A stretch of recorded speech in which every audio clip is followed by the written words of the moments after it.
Students, yesterday we had discussed about the introduction of soil. I hope little bit information that I have given you, that information about the soil is clear to you. So today we are going to start our chapter soil erosion and conservation. But before that, what is soil? Soil is a natural resource that is found in the form of sand, silt, clay, humus, air, pebbles, etc. So all these components makes the soil. Means soil in Hindi, soil is called mitti, as you all know. So sand, as you know what is sand. Silt, yesterday I had sent the video and I know the content is clear to you about the silt. Silt is little bit harsh than sand and it has some air spaces between them that makes the water porous and makes the silt soil less compatible as compared to sand. Means for example, when you go around near sea or beach, your footprints are marked on the beach. So that type of soil is known as silt soil. Clear?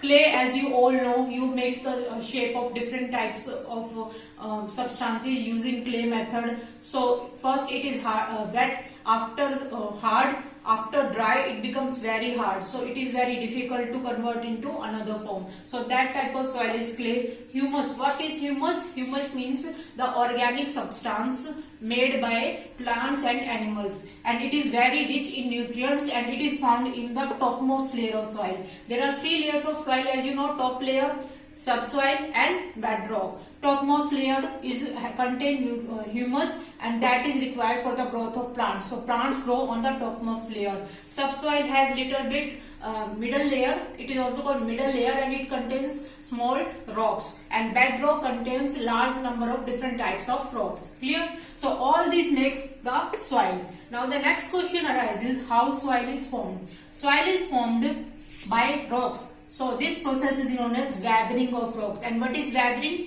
Weathering means breakdown of rocks into smaller pieces, which makes the soil. So it is called weathering of rocks. Millions of years ago, earth is covered with heavy rocks. And these rocks, when continuous heated and cooling by rain, heated by sun and cooling by rain, makes the rocks cracked.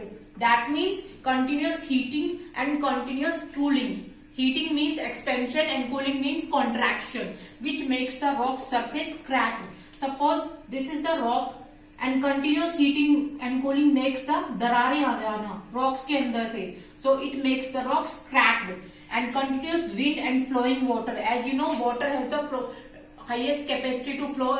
It can flow anywhere in between the rocks also. So you cannot control the flow of water. So even the rocks cannot control the flow of water. So continuous wind and flowing water widened the cracks. In cracks को ज्यादा widen कर देते हैं जिससे कि ये smaller pieces में break होना start हो जाते हैं. तो rocks breaks down into smaller pieces and these pieces continuously break down into pebbles, sand, clay, which makes the soil. Later nearby these pebbles plants grow and their remains means plants की जो roots होती है वो soil को bind up कर देती है जिससे कि soil दूसरी जगह ना जाए. So plants grow and their remains mix with soil. That means plants के जो roots है, जो different parts हैं वो soil के साथ bind up हो जाते हैं and this is how soil is formed. So first of all, rocks break down by heating and cooling and then they cracked and continuous suppose earthquake, floods, which makes the rocks further break down into smaller pieces, and these pieces break down into pebbles, sand, clay, and later these plants grow there and their roots bind the soil, and this is how soil is formed. Clear? I hope the content is clear to you about how soil is formed, what is soil. That's it for today. Thank you so much.